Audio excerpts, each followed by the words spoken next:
एक समय की बात है। एक गांव में एक मोहित नाम का एक व्यक्ति रहता था। उसके माँ बाप बचपन में ही गुजर चुके थे। वह खेतों में काम करके अपना गुजारा बड़ी मुश्किल से करता था। उसके पास एक मुर्गी थी जो उसको रोज एक अंडा देती थी। जब उसके पास कभी खाने के लिए कुछ नहीं होता था तो वह रात को अपनी मुर्गी का अंडा खाकर ही सो जाता था। उसके पड़ोस में एक सुरेश नाम का व्यक्ति रहता था जिसके इरादे बिल्कुल भी अच्छे नहीं थे और वह मोहित से चलता था। जब उसने देखा कि मोहित अपना गुजारा अच्छे से कर रहा है और बहुत खुश है तो उसने एक दिन मोहित की मुर्गी चुराने की सोची। जब मोहित खेत में काम करने गया तो सुरेश ने उसकी मुर्गी चुरा ली। इसके बाद सुरेश मुर्गी को मारकर पकाकर खा गया। जब मोहित वापस लौटा और उसने अपनी मुर्गी को घर पर नहीं देखा तो इधर उधर अपनी मुर्गी को ढूंढने लगा। ढूंढते ढूंढते वह सुरेश के घर तक पहुंच गया। तभी वह देखता है कि उसकी मुर्गी को कुछ पंख सुरेश के घर के बाहर पड़े हैं। तभी उसने सुरेश से बात की और बोला, सुरेश, तुमने मेरी मुर्गी को देखा है क्या?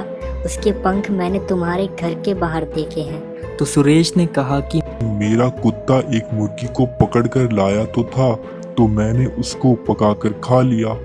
मुझे क्या पता वह तुम्हारी मुर्गी थी, अब तो मैं उसको खा गया।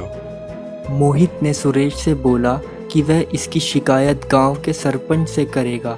यह बात सुनकर सुरेश घबरा गया और उसने बात को दबाने के लिए एक मुर्गी की जगह मोहित को एक दूसरी मुर्गी दे दी। एक रात को जब बहुत बारिश हो रही थी, एक तपस्वी साधु बहुत भीग गया था। वह बारिश से बचने के लिए एक जगह ढूंढने लगा। जगह ढूंढते ढूंढते वह सुरेश के घर पर पहुंचा, लेकिन सुरेश ने उसको मना कर दिया और कहा, चले जाओ यहाँ से, तुम्हारे लिए मेरे घर में कोई जगह नहीं है। इसके बाद वह मोहित के घर पर पहुंचा और मोहित ने उसको रहने के लिए जगह दे दी और उस साधु को खाना भी खिलाया। अगले दिन बारिश के रुक जाने पर वह साधु मोहित के घर से जा रहा था। तब उसने मोहित की मुर्गी के सिर पर हाथ फेरा। हाथ फेरते ही मुर्गी में एक तेज सा आ गया। इसके बाद जब मुर्गी ने अंडा दिया तो वह सोने का निकला। मोहित यह देखकर चौंक गया और बहुत खुश हुआ। अब मोहित की मुर्गी जब भी अंडा देती तो वह सोने का निकलता था। सोने के अंडे को बेचकर मोहित की सारी गरीबी दूर हो गई, लेकिन फिर भी बिना घमंड किए वह साधारण जिंदगी ही जीता था। एक दिन सुरेश ने मुर्गी को सोने का अंडा देते हुए देख लिया और वह गांव के सरपंच के पास गया। वह सरपंच से बोला, मोहित ने कल मेरी मुर्गी चुरा ली थी।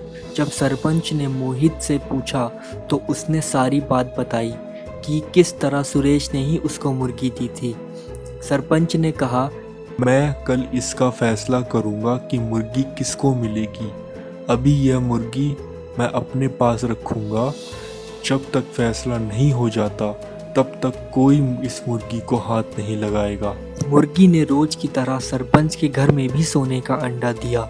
अगले दिन सरपंच ने दोनों को सामान्य अंडा दिखाया और कहा कि यह अंडा कल तुम्हारी मुर्गी ने दिया है।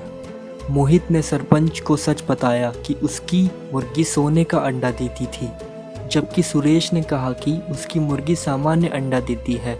सरपंच ने एक नई मुर्गी लेकर सुरेश को दे दी और मोहित को सोने का अंडा देने वाली मुर्गी वापस कर दी। मोहित दोबारा सोने का अंडा देने वाली मुर्गी पाकर बहुत खुश हुआ। बच्चों, हमको इस कहानी से यह सीख मिलती है कि हमें कभी खुद की तुलना दूसरों से नहीं करनी चाहिए और सबकी सहायता करनी चाहिए, जैसे मोहित ने करी और उसको सोने का अंडा देने वाली मुर्गी मिली।